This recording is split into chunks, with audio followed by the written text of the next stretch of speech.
Il pagellone dell'Inter 2021 e 2022, dopo aver fatto un bilancio stagionale con gli obiettivi raggiunti e quelli non raggiunti, è arrivato il momento di dare i voti, i giudizi sulle prestazioni dei singoli dell'Inter, a partire ovviamente dai calciatori, ma anche a Simone Inzaghi, amici e amiche di interisti, amiche e amici di Passione Inter. Ben ritrovati e benvenuti in questo nuovo episodio dove, come detto, andremo a fare un giudizio, un pagellone delle prestazioni dei singoli dell'Inter. Li metteremo ovviamente in delle fasce nel nostro consueto tier maker che ci richiedete sempre in molti, e quindi partirei subito con il dare i giudizi a questa stagione, una stagione che ci ha dato un secondo posto, purtroppo un finale amaro in campionato, ma che ci ha comunque dato 2 trofei e soprattutto gli ottavi di Champions League, dove abbiamo anche sfiorato in un certo senso i quarti di finale contro il Liverpool, che adesso è arrivata in finale di Champions League.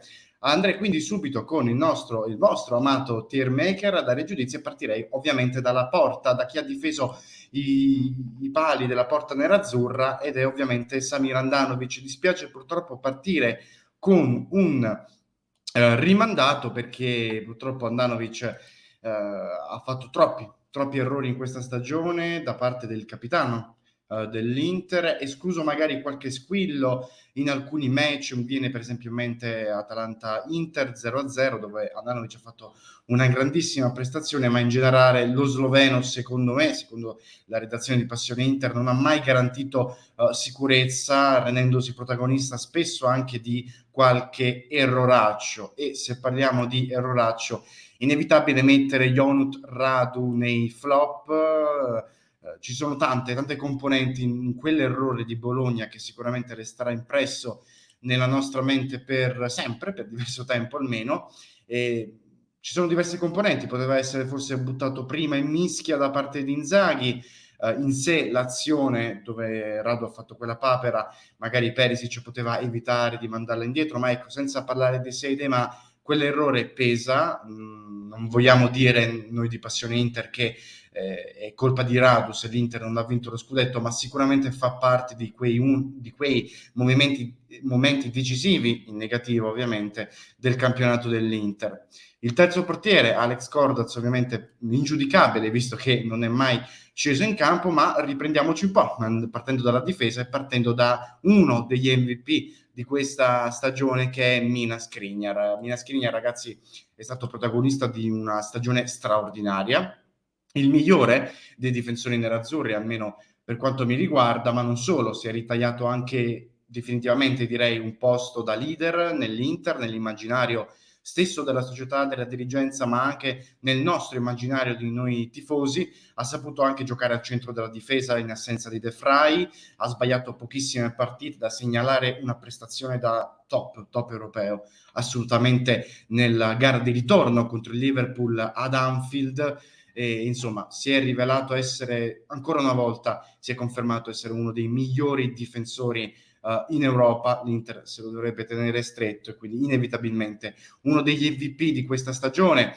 Parlando sempre della difesa, andiamo con Alessandro Bastoni, un altro giocatore che ha fatto benissimo, che però metto ovviamente nei top, perché non è stato leader fondamentale, pesante come Mina Skriniar, ma sicuramente Bastoni ha vissuto la stagione della crescita definitiva, direi, dopo la scorsa stagione con Conte. Il gioco di Inzaghi forse lo ha esaltato ancora di più, ha esaltato le sue caratteristiche da difensore dai piedi buoni, è stato fondamentale come braccetto che avanzava nella manovra nerazzurra, e la sua assenza ha spesso pesato, direi, anche sul rendimento dell'Inter, perché ormai Bastoni è da considerare tra i migliori prospetti in Europa per quanto riguarda la difesa. Un giocatore che ha avuto un grande impatto nell'Inter è sicuramente Federico Di Marco, che mettiamo negli ok, ha avuto un grande impatto nell'Inter. Ci ricorderemo ovviamente del suo rigore sbagliato allo scadere contro l'Atalanta, ma non dobbiamo dimenticarci dell'interismo con cui è sempre sceso in campo Federico Di Marco, un giocatore da coccolare, secondo me noi dell'Inter dobbiamo ritenerci fortunati ad avere un giocatore così tanto attaccato alla maglia come Federico Di Marco, un vero tifoso, ha svolto benissimo il compito da vice Bastoni, soprattutto nell'ultima parte di stagione dove Bastoni è mancato spesso. Un altro elemento di assoluta affidabilità è ovviamente Danilo D'Ambrosio, che metto negli ok. Danilo D'Ambrosio che ha dimostrato un'altra volta di essere un elemento di grandissima sicurezza, forse quest'anno ha giocato anche un po' di meno rispetto allo scorso anno, ma nonostante questo si è sempre fatto trovare pronto. Insomma, abbiamo capito che è un giocatore, una persona, direi, prima che giocatore, fondamentale nella rosa e nello spogliatoio nerazzurro, e allo stesso modo l'è un po' Andrea Ranocchia, che anche lui mettiamo negli ok, che ha salutato l'Inter quest'anno dopo 11 anni di militanza nerazzurra, con ovviamente 2 avventure in prestito tra Sampdoria e Hull City, ma anche lui, come D'Ambrosio, quando è stato chiamato al dovere, ha sempre risposto presente, e soprattutto se l'Inter ha vinto l'8ª Coppa Italia quest'anno, ragazzi, non dimentichiamoci che parte del merito è anche da dare alla sua rovesciata, quella sforbiciata pazza che ha fatto contro l'Empoli allo scadere negli ottavi di finale, perché senza, molto probabilmente l'Inter sarebbe andata contro a una clamorosa eliminazione agli ottavi di finale. Insomma, un ultimo anno in nerazzurro da ricordare sicuramente per Ranocchia, stagione invece assolutamente non da ricordare per Stefan De Vrij. Non vorrei essere troppo cattivo, ma lo metto nei flop, almeno per quello a cui ci aveva abituato Stefan De Vrij. Purtroppo può sembrare un giudizio troppo cattivo verso un giocatore che ha guidato in passato meravigliosamente la difesa nerazzurra, ma quest'anno sono stati troppi purtroppo gli errori decisivi, i momenti decisivi. Penso a quell'errore un po' di reparto contro la Lazio, ma soprattutto penso al derby d'andata nell'autogol, al derby di ritorno dove si è fatto scappare Olivier Giroud e in più non è mai riuscito a dare veramente garanzie e la sicurezza che era abituato a dare con continuità. Quindi il flop, vediamolo così, come un confronto rispetto a quello che era solito darci. Come per Alex Cordez invece un giudizio senza voto per Alexander Kolarov, perché non è praticamente mai sceso in campo. E adesso invece, ragazzi, passiamo al centrocampo, reparto in cui abbiamo, secondo noi, il migliore, ma penso che siamo tutti d'accordo, della stagione interista. Ivan Perisic, MVP della stagione, lo metto ovviamente prima di Milan Skriniar, un giocatore straordinario che ha vissuto una stagione straordinaria, quasi sempre perfetto in ogni partita, ha alzato il livello del suo gioco, del suo rendimento in campo, perché questo Perisic non l'avevamo mai visto così in carriera, ma ha anche alzato e dato carattere all'Inter nei momenti in cui ne aveva bisogno, ha incarnato l'anima, secondo me, nerazzurra, l'anima vincente della squadra, ha fatto segnare, ha segnato, ha corso quella corsia a sinistra, ragazzi, come un motorino, non si fermava mai. Durante la stagione abbiamo usato tutti i possibili aggettivi, penso che ormai li abbiamo finiti, ma speriamo di usarne altri in vista dell'anno prossimo, perché è un giocatore che si è rivelato essere fondamentale. E un'altra rivelazione che non ci aspettavamo, che inserisco addirittura negli MVP, è Hakan Çalhanoğlu, arrivato a parametro zero dai cugini del Milan. Si è invece ritagliato il posto di uno dei giocatori più importanti della squadra di Inzaghi, è arrivato a parametro zero, a fari spenti. Sembrava un po' un downgrade rispetto ad Eriksen, forse lo è ancora in termini di qualità, ma ha giocato una stagione straordinaria e sicuramente sopra le nostre aspettative. Soprattutto si è rivelato essere decisivo, ha messo a segno ben 12 assist in campionato, posizionandosi al secondo posto della classifica degli assist man. In Serie A ha segnato rigori pesantissimi contro il Milan, ha avuto grandissimo carattere ad andare a segnare quel rigore, soprattutto contro la Juventus, che ha un po' rimesso in piedi l'Inter per la corsa scudetto, contro il Napoli. Insomma, sono stati tantissimi momenti decisivi, anche da calci da fermo è stato fondamentale per evidenziare ancora di più uno dei punti di forza dell'Inter. Forse è stato anche il migliore del trio di centrocampo, almeno se pensiamo ai momenti decisivi, e ha dimostrato di poter giocare tranquillamente all'Inter in posizione da titolare. Un giocatore di cui non avevamo bisogno di rivelazioni, aspettative e altro, è ovviamente Marcelo Brozovic, un altro giocatore che mettiamo negli MVP, fondamentale, assolutamente fondamentale per l'Inter, un giocatore di cui abbiamo capito ancora di più l'importanza in quei 2 mesi, quando è mancato tra febbraio e marzo, dove l'Inter è caduta giù a picco, Brozovic spesso è mancato in quel periodo. Non c'è molto altro da dire su questo bellissimo e grandissimo giocatore per sottolineare la sua importanza in questa squadra. Andiamo anche con Barella, 8,5, che invece però non metto nei VP perché ha vissuto tanti alti e bassi, ma metto ovviamente nei top. Ha vissuto tantissimi alti e bassi in stagione, ovviamente un'annata da ricordare, anche lui 11 assist al terzo posto, appena dietro Çalhanoğlu nella classifica degli assistman, un giocatore imprescindibile per l'Inter senza dubbio, che ha cominciato a essere determinante anche in zona d'attacco, perché sono 11 gli assist, come dicevo, ma anche 4 i gol all'attivo. Mezzo voto in meno, se vogliamo, rispetto a Brozovic e Çalhanoğlu, proprio per quel motivo di cui vi accennavo prima, ossia che ha vissuto un piccolo momento di calo di rendimento durante la stagione. Altro centrocampista che ha fatto molto bene è ovviamente Denzel Dumfries, che anche lui lo mettiamo nei top, è arrivato anche lui un po' affari spenti, un oggetto misterioso prima, poi è diventato indispensabile.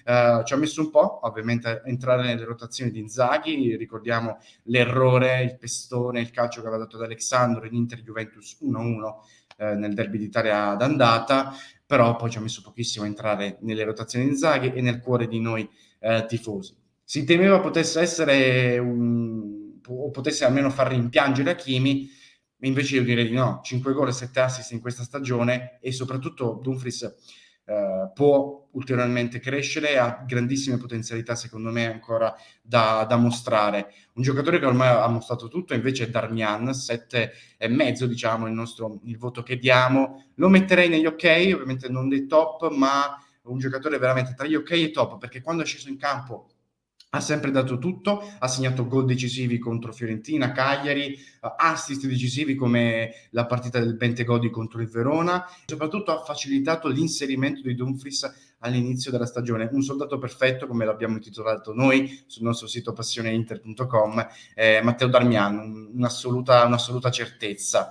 Un altro centrocampista, rimangono diciamo le riserve, le seconde linee, che partiamo da Arturo Vidal.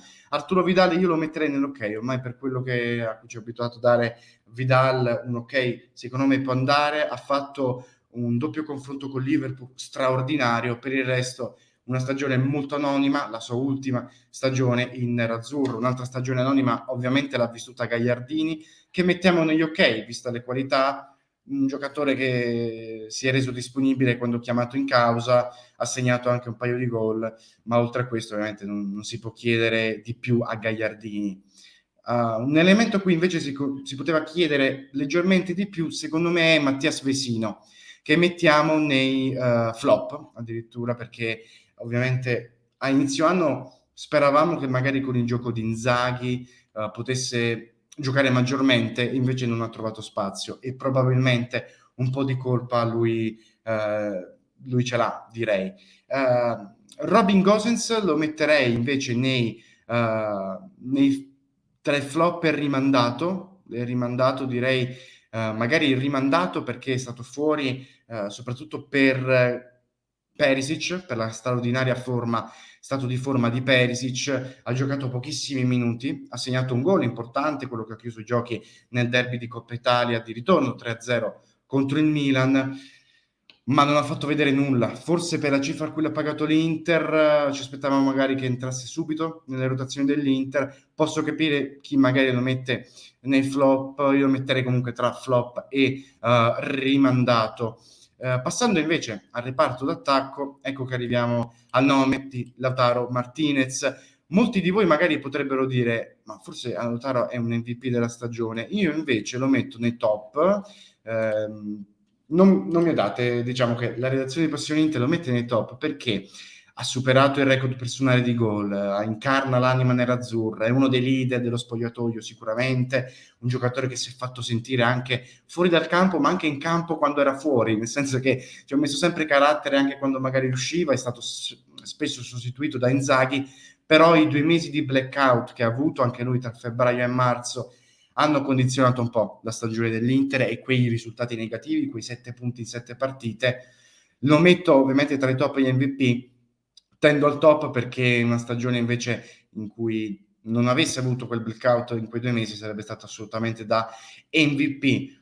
Un altro giocatore che ha vissuto tanti chiari e scuri è Edin Dzeko, che sicuramente mettiamo nei top perché la prima parte di stagione è stata straordinaria, ha tirato spesso la carretta, come si suol dire, è partito a bomba, ritagliandosi da subito lo spazio da titolarissimo nell'Inter. Poi però ha vissuto una seconda parte di stagione deludente, penso siamo tutti d'accordo, spremuto probabilmente anche dagli straordinari della prima parte, dove invece da Correa ci si aspettava un po' di più, invece è stato spesso assente anche a causa dei infortuni. Un giocatore che è stato quasi sempre presente è Alexis Sanchez, che mettiamo negli ok, ha deciso una Supercoppa italiana con un gol che fa godere ancora oggi, poi però spesso delle voci, troppi rumori fuori dal campo, il rosso di Anfield. Ha giocato di più rispetto allo scorso anno, però ha dato quello che poteva dare, un 34enne Sanchez, quindi lo metterei negli ok. Passando invece a Correa, purtroppo io lo metto nei flop, è stato l'acquisto più costoso del mercato estivo dell'Inter. Le 3 doppiette, i 6 gol che ha fatto, non devono mascherare il fatto che sia stato il vero elemento mancante di Inzaghi. Gli infortuni, sì, vero, sono la causa principale, ma anche in campo quando ha giocato non è stato sempre centrato, e comunque in un certo senso rimandato all'anno prossimo, è un flop riferito a quest'anno, ma noi crediamo nelle potenzialità di Correa, e soprattutto abbiamo visto che Correa e Lautaro è forse la coppia d'attacco migliore. Ha grandi potenzialità, ma non si è ancora applicato, un po' come si dice a scuola. Caicedo lo lascerei lì, o comunque flop, qualcosa del genere, perché è arrivato a gennaio, è sempre stato assente, infortunato un paio di volte, quando è entrato in campo non ha mai lasciato il segno. Queste sono un po' le nostre valutazioni, con Cordez e Kolarov ovviamente che vedete lì lasciati di parte perché non hanno mai giocato. Un giudizio su Inzaghi, riferendoci a questa griglia, io a Inzaghi do un giudizio tra l'ok e il top. Ha vinto 2 trofei, ha dato un'anima e un gioco veramente frizzante all'Inter, e probabilmente è proprio grazie al gioco che l'Inter non ha sofferto troppo le dolorose cessioni di Hakimi, di Lukaku, l'addio di Conte e l'infortunio di Eriksen. Però i 2 mesi di blackout, il cammino in campionato abbastanza altalenante, è da ricondurre sicuramente in alcuni errori che ha fatto lui. In quei 2 mesi di blackout forse non è riuscito a dare la spinta e la grinta alla squadra per fare comunque i risultati, nonostante non fossimo in uno stato di forma impeccabile. È un allenatore però molto intelligente, con grandi potenzialità, come dice lo stesso Marotta, e che sicuramente avrà imparato dagli errori di questa stagione, e noi ci aspettiamo che l'anno prossimo possa già fare meglio e non ripetere alcuni errori che ha commesso in questa stagione. Quindi, amiche e amici, questi erano un po' i nostri della redazione di Passione Inter, i nostri giudizi degli individui, o meglio, dei singoli dell'Inter. Fatemi sapere, prima di tutto, nei commenti, se siete arrivati fin qui, cosa ne pensate dei nostri giudizi, se siete d'accordo con noi, fatemelo sapere ovviamente con i pallini nerazzurri, stiamo parlando dell'Inter. E detto questo, vi ricordo ovviamente di www.passioneinter.club per entrare nella nostra grande community Discord interista. Vi do appuntamento alle 19:30 come ogni giorno su YouTube e Twitch per la nostra diretta giornaliera, dove vi aggiorniamo con tutte le ultime in casa nerazzurra, ma ovviamente ci terrei molto se voi deste un occhio al contenuto che ha realizzato il nostro Lorenzo Polimanti questa mattina, perché noi adesso abbiamo realizzato in un certo senso un bilancio stagionale dei giocatori e dell'allenatore dell'Inter, ma il nostro Lorenzo Polimanti ha realizzato un bilancio del discorso di ieri sera di Zhang, del vertice di mercato tra Inzaghi e Zhang, quindi vi rimando a quell'episodio perché ci sono molte news e notizie importanti in ottica del mercato futuro. Detto questo, io vi ringrazio per l'attenzione e vi ricordo ovviamente di iscrivervi al nostro canale e di lasciare un mi piace. Grazie ragazzi e sempre Forza Inter.